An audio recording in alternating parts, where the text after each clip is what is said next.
Va ora in onda Regioniamoci Sopra. Conduce Giuliano Zulin.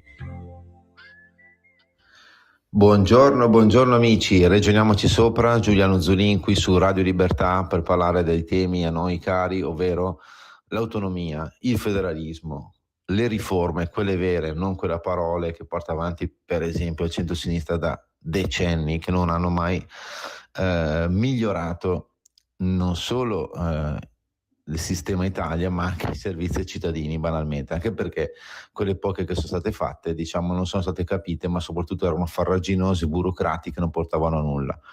L'autonomia differenziata o il federalismo sono le uniche riforme che possono veramente cambiare la struttura architettonica del paese e quindi anche, come diciamo sempre qui noi, la responsabilizzazione degli amministratori locali e quindi anche in definitiva poi i servizi locali. Queste ore a breve ci sarà un Consiglio dei Ministri dove verrà finalmente ratificato il primo passo verso l'autonomia differenziata con 4 governatori che sono quelli di Veneto, Lombardia, Piemonte e Liguria che parteciperanno al Consiglio dei Ministri che darà il via alle famose preintese, quelle firmate a novembre dal ministro Calderoli con all'epoca c'era ancora Luca Zaia, presidente della Regione Veneto, adesso c'è Alberto Stefani e gli altri rimangono gli stessi, cioè Bucci per la Liguria, Cirio per il Piemonte e Fontana per la Lombardia, che hanno dato vita a come dire, chiaramente mini preintese su protezione civile e una razionalizzazione della spesa sanitaria che però è molto importante perché potrebbe garantire più soldi in cassa alle regioni che hanno la possibilità di spendere per quanto riguarda la sanità, appunto, e diciamo che è un primo passo, qualcosa si muove.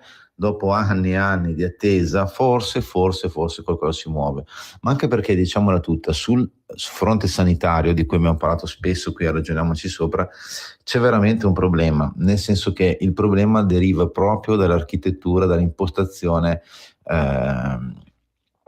finto regionalista, molto centralista dell'impianto sanitario italiano. Banalmente, l'abbiamo sempre detto qui, i soldi per far funzionare la sanità arrivano da Roma, che tratta ogni anno dei fondi, dei numeri, per dire, il centro-sinistra dice sempre siamo quelli che spendono meno per la sanità in rapporto al PIL, e il centrodestra dice no, abbiamo aumentato la spesa nominale a 136 miliardi di euro l'anno. Il problema qual è? Poi come vengono spesi? Perché i soldi, l'abbiamo sempre detto, ci sono, come vengono spesi? A tal proposito oggi c'è un articolo molto interessante, ma anche molto deprimente per quanto riguarda la sanità, nel senso che il PNRR, tra l'altro facciamo una parentesi, nato per rispondere alle esigenze post pandemia, aveva destinato dei fondi per chiaramente migliorare le strutture sanitarie, visto che durante il PNRR e durante la pandemia abbiamo capito che alcune strutture non erano al passo, ma soprattutto abbiamo visto che c'erano delle situazioni deficitarie, no? Quindi il PNRR ha detto basta, ok, siccome abbiamo anche pochi medici, i medici di base sono sempre meno, c'è il rischio, in ospedale non si possono affollare i pronti soccorso, creiamo le case di comunità. Allora, a parte che e gli ospedali di comunità, allora a parte che le case di comunità come dire, sono belle sulla carta, poi dopo nella realtà già è difficile trovare il medico, perché considerate che le case di comunità dovrebbero essere quei luoghi dove in teoria sono aperti 24H, che uno può utilizzare, dove può usufruire di questi servizi in caso di necessità, no? Visto che magari manca il medico di base, là dovrebbe esserci, cioè sulla carta dovrebbe esserci, che ne so, lo psicologo, adesso vi dico io chi dovrebbe esserci. Dovrebbe essere appunto la presenza medica 24 ore al giorno, 7 su 7. Dovrebbe esserci tipo infermieri, poi lo psicologo, il logopedista, il fisioterapista, il dietista, il tecnico della riabilitazione e l'assistente sociale, ma addirittura in certi casi dovrebbe esserci anche, che ne so, il cardiologo o lo pneumologo. Allora, questa è una roba che l'ha scritta credo Roberto Speranza quando era ministro, e vabbè, e fin qui abbiamo detto tutto. Ma soprattutto era una cosa dove è l'errore, partita dall'alto, no? Partita dall'alto, scritta a Roma da qualche ministro, qualche dirigente, pensando dal mondo dei balocchi, cose, nella realtà non era così. I soldi dovevano essere concordati magari con le regioni e non dire dovete fare così, questi sono i soldi, anche perché poi le regioni stesse, vediamo qual è il tema che abbiamo sempre detto qui a Ragioniamoci Sopra, c'è un tema di responsabilizzazione e di capacità che in alcuni territori è forte e dà anche dei risultati, in altri territori non è forte e dà zero risultati. E diciamo anche il Sole 24 Ore appunto oggi spiega, anticipando un rapporto di Agenas, che è l'agenzia appunto che monitora chiaramente la sanità a livello regionale, le prestazioni, le case di comunità secondo il PNRR, che tra l'altro sta per finire perché siamo nel 2026, in teoria l'ultimo anno di spesa, dice questo: praticamente il nord può contarne 454 aperte, al sud sono 101 quelle operative, mentre al centro, che riguarda 4 regioni, Marche, Lazio, Toscana e Umbria, sono 226. È una roba, come dire, triste, no? In tutto complessivamente sono state create 781 case di comunità, sono state aperte, no?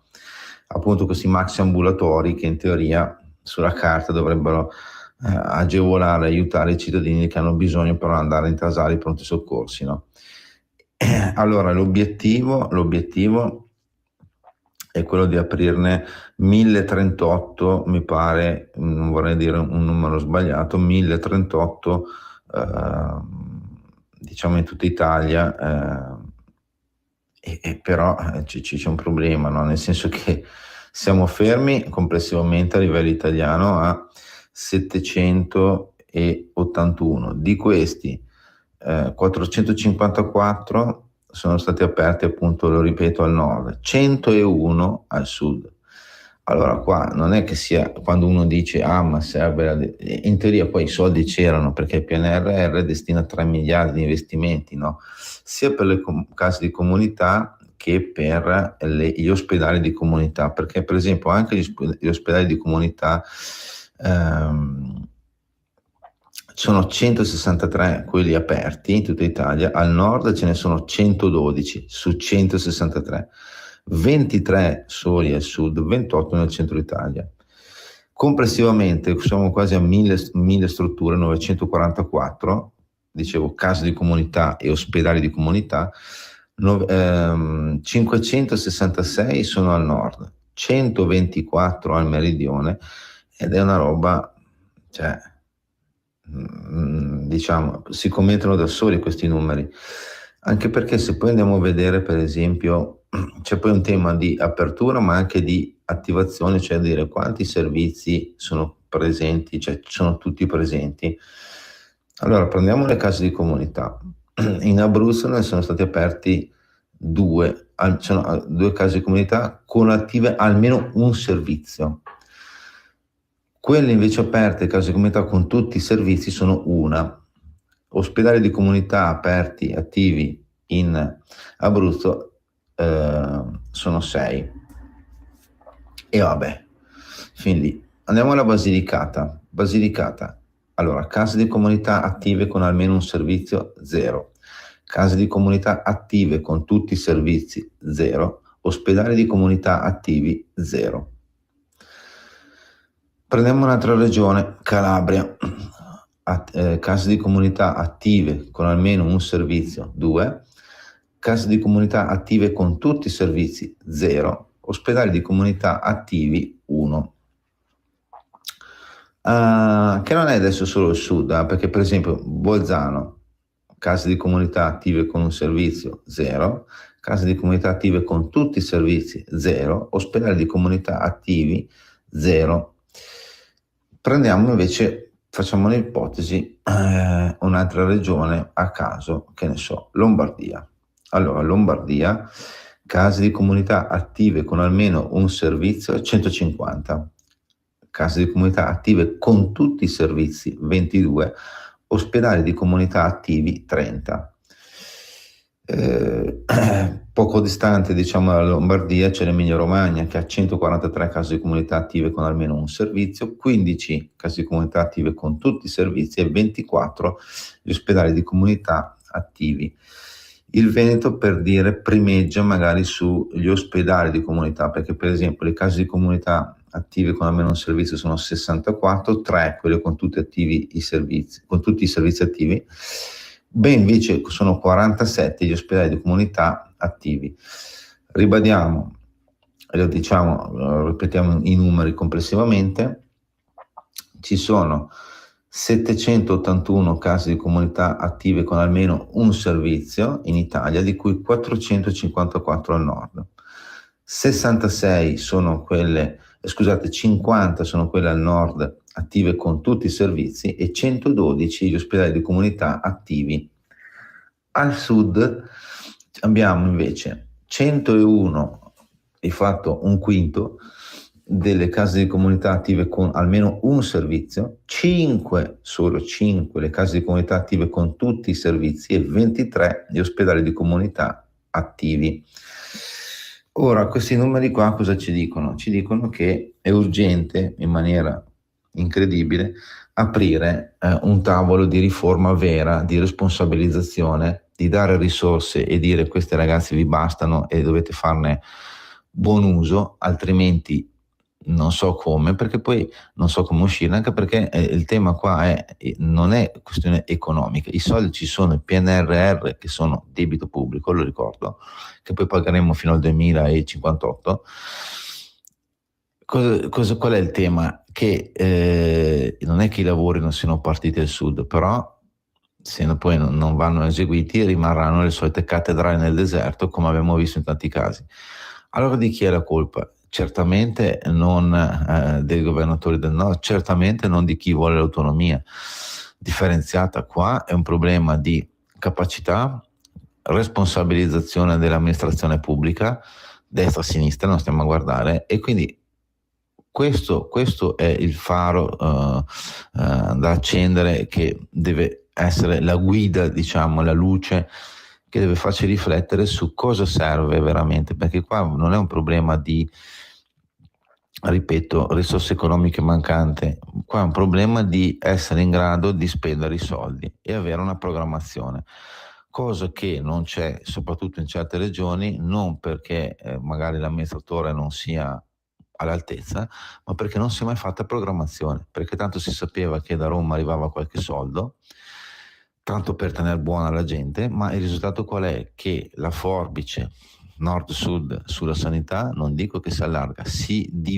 completamente allargata, quasi a fare 360 gradi di giro, proprio per il 180-360, in quella fascia lì, proprio per il semplice fatto che, non essendoci dei poteri precisi, delle norme precise, regole precise, sia amministrative, legislative che finanziarie, è ovvio che alla fine dove andiamo a parare?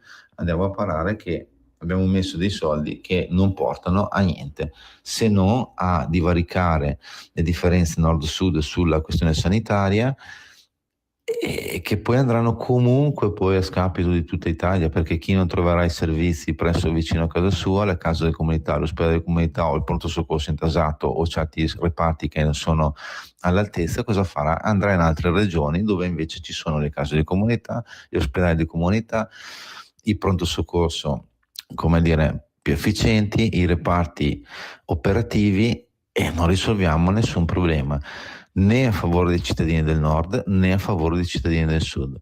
Finché non riusciamo a capire che qua bisogna cambiare registro in maniera drastica, continueremo ad avere servizi di serie A, di serie B, cittadini di serie A, di serie B, il tutto senza l'autonomia. Abbiamo appena detto che i soldi del PNRR per le famose case di comunità per risolvere i problemi della sanità sono spesi male in certe regioni, specie al sud, mentre al nord non che siano straefficienti, ma almeno, come dire, stanno raggiungendo gli obiettivi previsti del PNRR. C'è qualcosa che non va, e che si nota anche in un altro ambito molto più terra pratico, pragmatico, che è quello degli autovelox. E perché dico questo? Perché a dicembre c'è stato, l'ha scritto Quattro Ruote, che è il punto di riferimento appunto per quanto riguarda il mondo delle auto e non solo, che ha censito, in base a dati del Ministero dei Trasporti, la presenza degli autovelox. Autovelox tra l'altro molto contestati perché c'è stata una sentenza, non mi ricordo se della Cassazione o della Corte Costituzionale, che in sostanza diceva che c'è una differenza tra gli omologati, non omologati, perché appunto deve esserci l'autorizzazione sia del Ministero dei Trasporti che di quello dell'Interno, per cui poi il ministro Salvini ha aperto un censimento per vedere quali effettivamente sono omologati e degni di rimanere accesi, quali invece devono essere spenti. Quindi sono partiti anche dei ricorsi, si sta lentamente, perché non è facile dipanare questa matassa, anche perché sono coinvolti più enti locali, comuni in particolar modo, quindi il Ministero, autorizzazioni, carte, burocrazia e compagnia. In tutto ciò c'è un dato che balza appunto all'occhio, che è la presenza territoriale degli autovelox. Allora, facciamo che i dati dicono questo, a dicembre a dicembre i dati dicono che in Lombardia ci sono 503 autovelox censiti. Benissimo. In Veneto sono 444, in Emilia Romagna sono 420, Piemonte 379, Toscana 292. Partiamo dal basso. In Basilicata ci sono solo 14 autovelox censiti, in Valle d'Aosta sono 16, così come in Molise, 25 sono in Sardegna, 47 in Calabria, 48 in Campania. Se vogliamo andare a fare anche uno dice vabbè, magari le superfici sono diverse, la popolazione è diversa, ci mancherebbe altro. Prendiamo due regioni uniformi per un numero di abitanti, ma anche volendo anche per morfologia, nel senso presenza di montagne, presenza di mare, presenza di città particolari come appunto Venezia e Napoli. Prendiamo quindi il Veneto e la Campania, che più o meno hanno 5 milioni, più o meno, forse la Campania ne ha di più, 5 milioni e mezzo di abitanti, e il Veneto ne ha più o meno, un po' meno, 5 milioni circa. Insomma, in poche parole, per autovelox ogni 100.000 abitanti, in Veneto ce ne sono 9,1, in Campania ce ne sono 0,9. Ora, il codice della strada va rispettato sempre e comunque, ci mancherebbe. È stato modificato un anno fa circa, e giustamente va rispettato, perché il codice della strada è la regola base affinché il famoso detto la mia libertà non deve confondersi o, come dire, travalicare e finire per costare quella tua libertà. Benissimo. La sicurezza è fondamentale, soprattutto quando si guida, non solo ovviamente, però qua vediamo che l'autovelox è un deterrente messo lì apposta, in teoria sulla carta, per essere un deterrente affinché uno non sfrecci in centro abitato, e tutto quello che sappiamo. Sappiamo anche che molti comuni lo usano per fare cassa in maniera impropria, perché mettono, che ne so, il divieto da 70 passa a 50 in un secondo, e uno non se ne rende conto e dice subito al Velox che ti punisce, che ti toglie i punti della patente, che ti fa pagare soldi, bla bla bla, lo sappiamo tutti. Però diciamo, com'è possibile che la sicurezza stia così a cuore in alcune zone del paese e in altre meno? 9,1 autovelox ogni 100.000 abitanti in Veneto, 0,9 autovelox ogni 100.000 abitanti in Campania.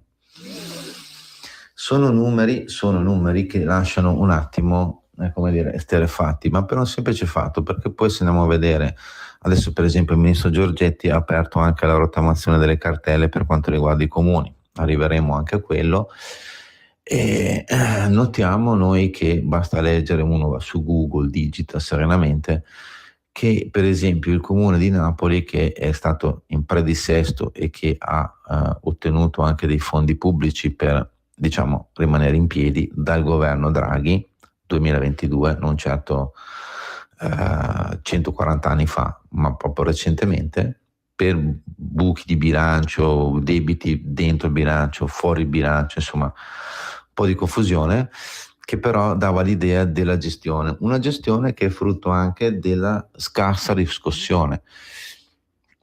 Il Sole 24 Ore l'ha scritto più volte, a Napoli, faccio un esempio, una multa su due non viene riscossa. Non viene riscossa perché il comune non è in grado di riscuoterla, la gente non paga, non so, cioè nel senso, non è che ho approfondito le cause, ma più o meno a buon senso, a naso, possiamo andare a capire che le cause sono queste: uno non vuol pagare, il comune non è in grado di riscuotere o non ha voglia di riscuotere, ci mancherebbe. Non ha voglia di riscuotere perché forse dice, beh, ma tanto dopo arriverà Babbo Natale, che in questo caso è stato il governo Draghi, che viene lì e mi dà dei soldi per tirare avanti. Sì, certo, poi aumento le tasse, sì, certo, ho un debito che restituirò fra 30 anni, il prestito, dicono, per tappare i buchi. Tutta una serie di cose, per carità, legittime, stralegittime. Certo è che dopo uno dice, sì, vabbè, ma non si capisce perché poi ci sia una zona, l'abbiamo appena visto, cioè Lombardia, Veneto, Emilia Romagna, Piemonte, Toscana sono in testa per presenza di autovelox censiti. Basilicata, Valle d'Aosta, Molise, Sardegna, Calabria e Campania sono in testa, diciamo, a partire dal basso, per scarsità di autovelox presenti nel territorio. Cioè in Basilicata ci sono 14 autovelox censiti, 14. Cioè, Basilicata, adesso, per carità, non è la California, però insomma non è che sia grande come, non so, un comune piccolo di montagna. 14 autovelox mi sembra, vuol dire che o i comuni non gliene frega niente di far cassa, benissimo, o vuol dire che la sicurezza non è una priorità. Però vorrà anche dire che non dico che ci sia una certa impunità, perché diciamo nella gestione appunto del codice della strada e anche appunto della tutela finale della sicurezza, che è il senso base dell'esistenza di un codice della strada, ovviamente. Però quando vedi che ci sono poi, cioè l'Emilia Romagna c'è 3 milioni e mezzo di abitanti, ci sono 420 autovelox, cioè c'è una presenza diffusissima. Rimaniamo senza parole per dire che è brutto dire che in alcune zone del paese, ma ripeto non è solo nord-sud, perché parlavo prima anche della Valle d'Aosta, dove in Valle d'Aosta ci sono invece dei canoni autostradali che sono stellari, poi dopo lasciamo perdere il fatto che giustamente manutenere un'autostrada di montagna non è uguale come manutenere un'autostrada che non so, di pianura e soprattutto con temperature diverse. Non siamo nati ieri, lo sappiamo benissimo, però in Valle d'Aosta ci sono dei canoni di attraversamento che ogni anno lievitano come il pane quando fai la pizza. Sono delle robe incredibili. Ciò nonostante gli autovelox non esistono. Anche lì uno dice vabbè, sono paesini piccoli, che se ne frega. Sì, però proprio nel paesino piccolo magari la sicurezza è molto più importante, perché magari arriva il turista disordinato che sfreccia, ma anche il locale che sfreccia banalmente, addirittura anche su strade magari impervie, strette, piccole, dove in teoria ci vorrebbe più sicurezza. Non so perché siano così pochi. Questo era per dire che non è che c'è una questione nord-sud, c'è una questione di non lo so, di rispetto del cittadino, che non può essere trattato come una mucca da mungere in alcune zone del paese, alcuni territori del paese, e in altre parti d'Italia invece ci sia una specie di far west. Perché quello può che lascia un po' desiderare, perché poi dopo, quando si fanno i discorsi di equità, che sono sacrosanti, poi però l'equità deve essere 360 gradi. Abbiamo visto prima, i soldi ci sono per le case di comunità e vengono spesi male in alcuni posti. Gli autovelox sono presenti invece in altri posti, e invece in alcune parti non ci sono, E perché? Perché ha proposto sempre quello, diciamo, ragioniamoci sopra, la responsabilizzazione degli amministratori è la base per migliori servizi dei cittadini. Lo ripeteremo fino all'infinito. Noi abbiamo finito il nostro tempo, ci sentiamo alla prossima ovviamente. Buona autonomia a tutti da Giuliano Zulin, qui ragioniamoci sopra, viva Radio Libertà. Alla prossima, ciao.